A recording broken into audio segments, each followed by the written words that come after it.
Nama indi honokku asa puji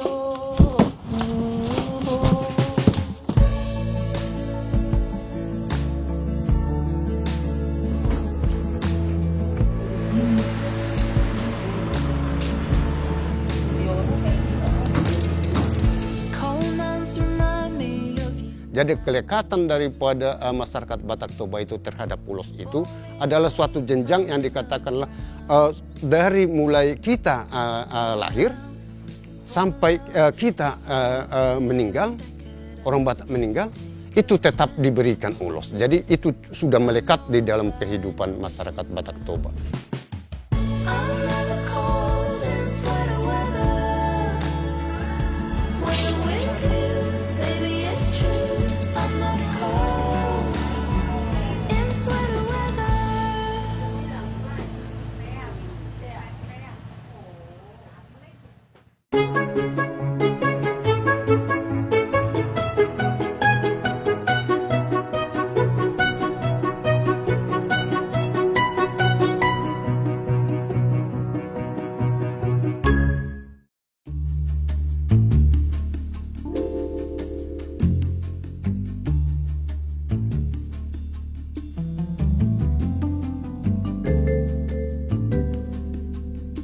Kabupaten Toba merupakan satu dari 7 kabupaten yang mengelilingi Danau Toba.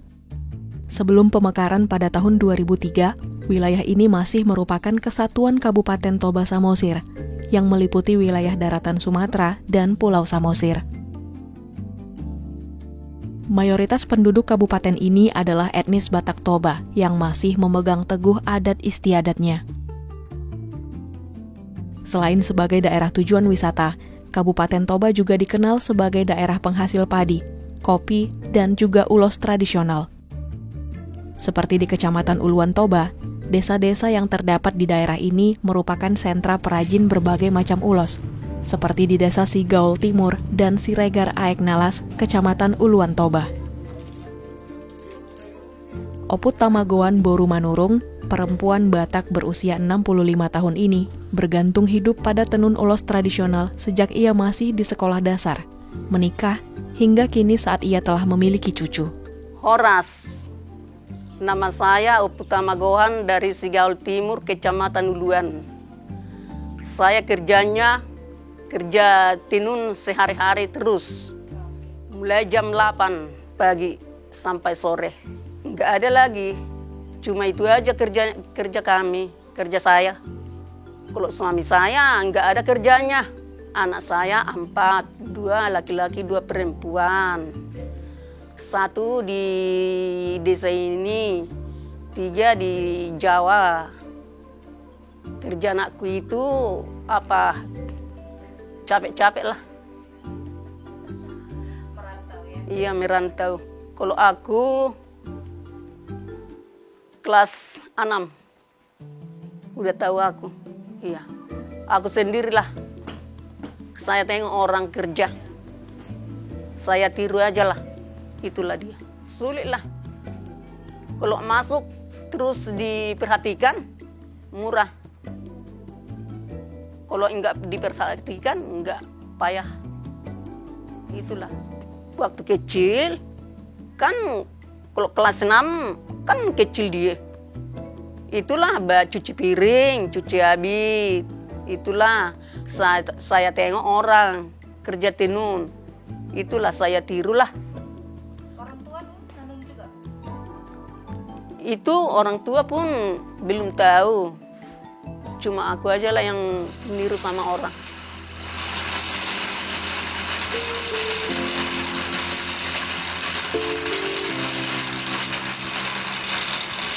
Hari ini ia harus menyiapkan pesanan ulos bintang maratur, sebuah ulos yang memiliki motif bintang yang tersusun secara teratur serta melambangkan kerapihan dan keindahan. Ulos ini merupakan simbol sukacita, keharmonisan, dan kebahagiaan. Kalau di sini ragi hotang namanya, mengiring, bintang maratur. pinucaan. Ada apa lagi? Ragi. Lain ragi hotang, lain ragi. Kalau ragi hotang untuk pesta kawin. Kalau ada yang meninggal bisa dihadang. Itulah. Kalau si bolang yang meninggal itu dah dipakai di ulos tujung katanya. Iya, di kepala. Kalau puca, kalau mau menikah anaknya, itulah dihadang puca. Mulu pangulihon anak to, ikon mulu cena manguli anak-anak. Mulu manguli anak tong majal puji nucado. Jadi imai pakai mulu adong musing anak nga manguli. Sebelum adong ada anak nga kawin, ragi hotang do dihadang. Mulu mangiring untuk pesta. Sarupa di dohoton. Mangiring pe mulu tu pangulihon anak masuki jabu na mau melahirkan. Sarupa di dohoton. Mangiring doho bitang maratur. Iya. Sama deh. Mulu ragi mulu itu udah di Batak Toba. Seumpamana adong mati anak geleng na, mati amat tanah, imay guloson. Mulu ragi on. Dan adok kaya dope masin mululos ragi. Idot tong tunutan asli deh. Tidak hanya Opu Tamagoan Manurung, menenun ulos tradisional juga menjadi mata pencarian utama bagi perempuan Batak yang ada di Desa Sigaul Timur dan juga Siregar Aek Nalas, Kecamatan Uluan Toba. Jika kita melewati jalan ini pada siang hari, ketekunan kaum ibu dalam menenun ulos akan menjadi pemandangan yang tak terlewatkan setelah hijaunya hamparan padi.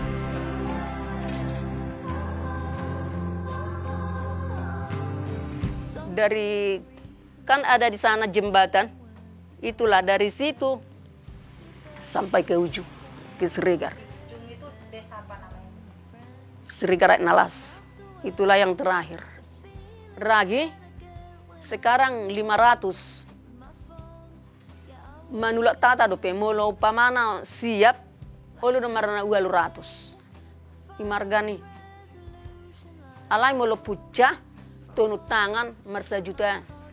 Alai molo masin 500 dapat do. 400 dapat do. Boy do nya serestongari masada. Asau do. Sudah ada yang menampung, kalau kami sampai di Balige udah ada orang yang menampung. Ibaratnya ngamar langganan, sonimat. Olo man non hupa buah madaba nasa nak ko ape ido ke butuh tu sude, ido tu pesta, ido tu dapur, ido sude mati he. Sonadong deba salah terus song kere juga. Apalagi mulut tiap minggu kan. Ibain aka harun waing tuaresa tu dia kan macam tu adat ima. Sebulan unang majona saya. Bata kira homa. Atau luju ta masa bulan bah. Mulu hami son sian tun hasil tun nami odre ba sekolah. Soni malai pe boku manon ke luak tu hamuna. Tiki sono do petong musim kemarau na jului sono mahirama aha udan bama saba langit kan turni kudo to halaho molo sekolah do hamuna burju hamda alana hasil to noddo mabai kamu sekolah darong pasariata manak sedia sada sono non molo nang tu SMA do ham tu belige unang adong manang na laporan ni guru tu au dengan waktuku melayani tu belige. Turni ku yado, dak ku boto mangatus mang naahan no. Jai burjuam. So nama saya tong arok panggilan ni orang guru kan tu huta. Adong ibay nakasurat panggilan tu orang tua. Jayau memang halahon dung sekolah tu belige dak adong memang kilu aku dang adok kia manang na surat panggilan tu orang tua. Ima memang halaho burjudu dah. Sampai mangarato ni dak sayro honon babu ido cukup maka kalah.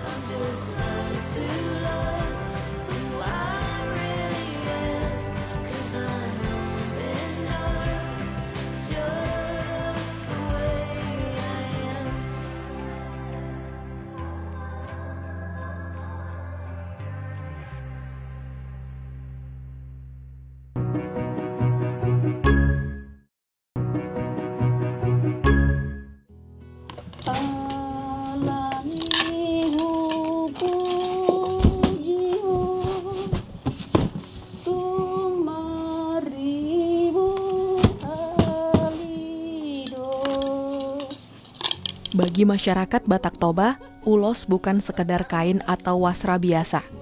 Ia memiliki nilai simbolis dan digunakan dalam berbagai ritus kehidupan sehari-hari masyarakat yang masih memegang teguh adat istiadatnya.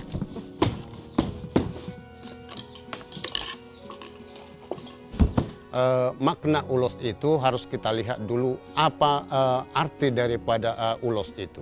Ulos itu adalah bentuk selimut atau katakanlah kain yang menghangatkan, yaitu tubuh masyarakat yang ada di daerah Batak Toba.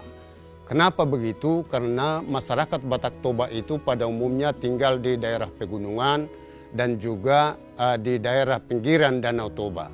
Dengan demikian ya udara atau kadang hawa yang ada di sana yaitu sifatnya adalah dingin. Untuk penghangat itu masyarakat Batak Toba atau katakanlah para pendahulu kami dulu membuat ya ulos atau katakanlah seperti kain untuk menghangatkan tubuhnya. Jadi dengan demikian bahwa ulos itu adalah bermakna menghangatkan dan juga ya memberikan ya kasih sayang terhadap orangnya. Jadi ulos yang ada sekarang ini yang kita pakai ini, yang seperti yang saya pakai sekarang ini sebenarnya bukan ini yang pertama. Karena apa? Ulos itu adalah berfungsi menghangatkan, bisa dibuat menjadi kain di tubuhnya, penutup tubuh, dan juga kegunaan-kegunaan yang lain. Jadi makna ulos itu yang sebenarnya adalah makna bagaimana kita kasih sayang kita terhadap anak-anak kita atau boru kita. Kedekatan daripada suku Batak Toba terhadap ulos ini sudah saya katakanlah bisa sekarang itu sudah membatin. Kenapa saya katakan demikian? Di dalam pesta adat budaya Batak Toba tidak ada ulaun atau dikatakanlah pesta itu yang tidak dilakukan dengan pemberian ulos.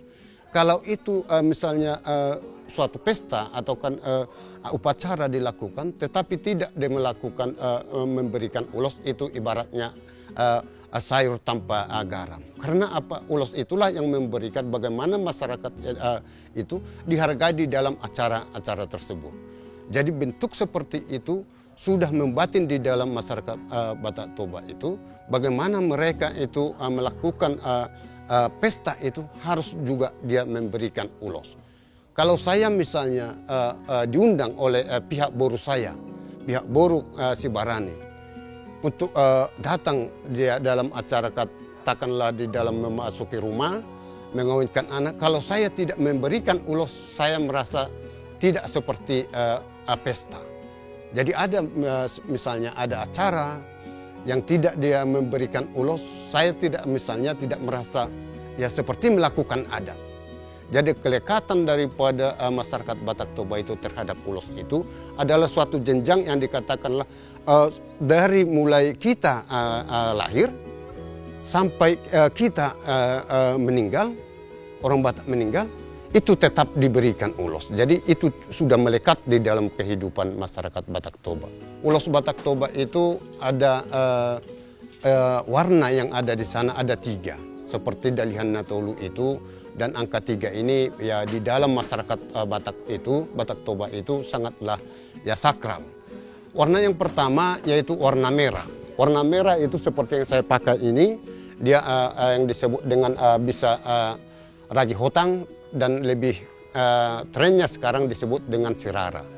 Warna merah ini menandakan yang dikatakanlah melambangkan keberanian, bahwa di dalam hidup orang Batak itu memang harus berani melakukan pekerjaan yang dikatakanlah yang besar, dan juga berani menyelesaikan masalah jika ada di dalam kehidupan. Artinya kita bersembunyi di dalam suatu masalah, tidak menyelesaikan masalah. Maka orang Batak selalu kalau dia menyelesaikan masalah, dia selalu mengharapkan berhadapan. Makanya dibilangnya kita selesaikan secara tatap muka. Dan yang kedua yang disebut dengan warna putih. Warna putih ini adalah kesucian.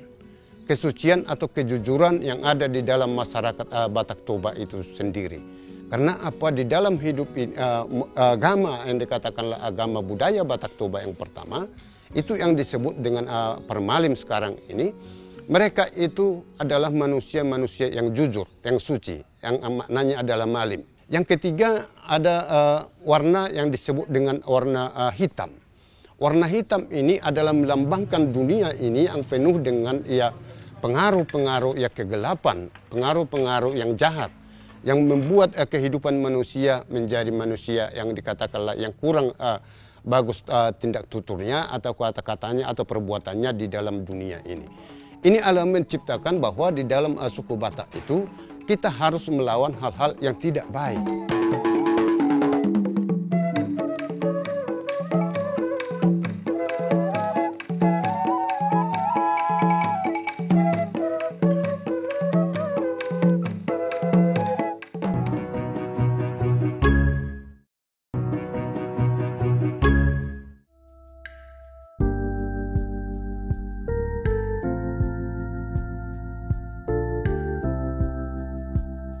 Selain dikenal sebagai penghasil ulos tradisional, Kecamatan Uluan Toba dan Porsea dikenal sebagai kawasan geowisata yang berkaitan dengan letusan kaldera Toba yang diakui oleh UNESCO.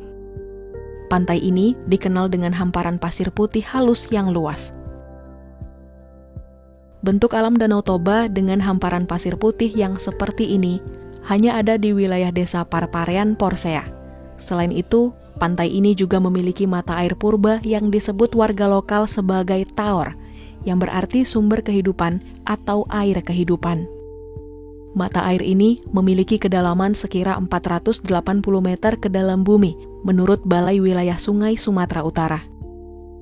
Aliran mata air yang menyatu dengan air Danau Toba ini dipercayai warga memiliki manfaat kesembuhan bagi siapapun yang mandi di pantai pasir putih ini. Satu lagi kawasan geowisata yang tak kalah indah di Uluan Toba adalah Pantai Diamond Land yang termasuk dalam landscape bentukan vulkanik kaldera Toba, Porsea.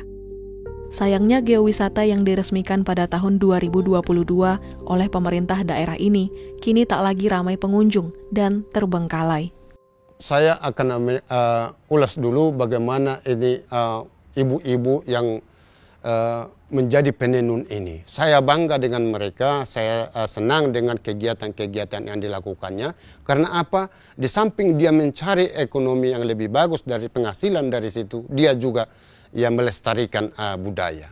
Sekarang persoalannya adalah karena untuk menenun satu ulos seperti ini mungkin 1 minggu, 2 minggu. Ya tentu kalau kita hitung hari-hari yang digunakan ke sana dan bahan yang digunakan ya pantas menjadi jutaan rupiah. Pantas menjadi jutaan rupiah. Ini yang menjadi hal yang bersaing nanti dengan tenunan yang dikatakan tenunan mesin. Tenunan mesin ini memang ya benangnya pula tidak begitu bagus, tenunannya juga tidak begitu bagus, tetapi harganya lebih murah. Perbandingan ini adalah bentuk-bentuk yang dikatakanlah dari segi ekonomi yang bisa berpengaruh nanti terhadap mereka yang penenun ini. Kalau orang semua menggunakan yang disebut dengan tenunan mesin karena murahnya, maka orang akan melihat bahwa wah ini tenunan dari yang asli ini akan tinggal. Tetapi sampai sekarang ini kalau disebut dengan yang dikatakanlah ulos sela dan ulos pasamot itu masih tetap dia digunakan dengan tenunan manual itu. Tetapi kalau yang mesin itu hanya disebut dengan ulos-ulos sadum yang biasa yang diberikan di saat yang disebut dengan ulos holong dia di sana. Jadi yang saya harapkan di sana yang kita pikirkan sekarang ini bagaimana penenun ulos ini jangan berhenti, jangan tutup. Ini harapan saya bagi pemerintah maupun pemerintah daerah dan pusat harus membuat yang dikatakanlah bantuan terhadap mereka, yaitu pelaksana UKM itu, bagaimana mereka akan kita bantu. Pemerintah membantu di sana, ya biaya apakah biaya benangnya dibantu, ataupun diberikan terhadap mereka sebagai upah atau bantuan berupa hari-hari yang digunakan untuk itu. Sehingga dia juga menjual tidak begitu mahal lagi, karena sudah ada bantuan dari pemerintah. Ini saya kira hal yang bisa membantu mereka tetap berkreasi, tetap melakukan karya, yaitu di dalam pembentuk penenunan ulos ini, yang disebut dengan kata martonun. Ini adalah yang dikatakan dengan pergeseran. Saya tidak katakanlah tidak menyalahkan mereka untuk itu. Karena apa? Di dalam budaya Batak Toba itu untuk memberikan yang dikatakanlah mandar itu yang saya maksudkan itu di dalam budaya Batak Toba itu memang dia masih jarang. Karena apa? Yang dibuat adalah bentuk ulos yang seperti saya pakai ini. Dia tidak menciptakan ulos kain yang dibuat untuk mandar, sehingga ya orang secara budaya juga melihat, oh sana bagus ini dibuat untuk ulos, karena pasaran mereka juga lebih luas. Ini juga menjadi bahan untuk masyarakat yang dikatakan penenun harus bisa membuat yang disebut yang khusus untuk mandar. Jadi jangan ulos seperti ini yang dibuat jadi mandar. Ya, jadi ada harus tenunan yang khusus dibuat untuk mandar di dalam pengantin. Itu benar yang kamu bilang itu. Kalau harganya jauh lebih mahal daripada ulos yang ditenun di Toba itu. Tetapi apa? Sejauh ini belum ada saya lihat bahwa kain yang ditenun itu khusus dibuat untuk mandar yang juga dia kualitasnya lebih tinggi, yaitu di dalam untuk pengantin begitu. Berikutnya yang menjadi kekhawatiran adalah bagaimana masyarakat Batak sekarang ini di saat pesta tidak lagi memakai ulos. Jadi kalau saya diundang misalnya dalam pesta, saya tidak bawa ulos, tapi saya hanya membawa mandar yang saya disebut dengan mandar hela itu. Kenapa saya tidak membawa ulos? Padahal di zaman dahulu itu adalah semua orang yang datang ke pesta itu membawa ulos. Itulah yang disebut dengan ulos panoropi. Jadi ulos panoropi inilah yang membuat orang datang ke sana semua membawa ulos. Coba lihat, Manda lihat, kalau ada pesta orang Batak hanya Hasuhuton saja yang menggunakan ulos di sana. Yang lainnya sudah sangat jarang. Yaitu Hasuhuton Parboru, Hasuhuton Paranak, itu yang memakai ulos dan hahangginya dengan tubuhnya. Yang lainnya undangan itu sudah jarang bawa ulos. Ini adalah harapan kita untuk generasi muda. Harus tetap kita berpartisipasi untuk melestarikan budaya ulos ini. Kita bawa ulos kita di saat kita pesta. Tergantung kedudukan apa kita di sana. Apakah kita sebagai hula-hula, apakah kita sebagai dengan tubuh, apakah kita sebagai suhud.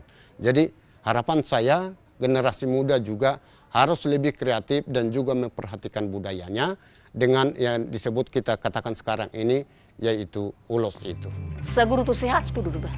Mulu sehat do piau, seliling sehat dong mangulu. Tong buka rijui. Ese di pasar ya, do bah. Oh di pasar ya. Baik dia mengharap aku ba tong masa guru Tuhan ilian iba kesehatan kan gajang umur baik deh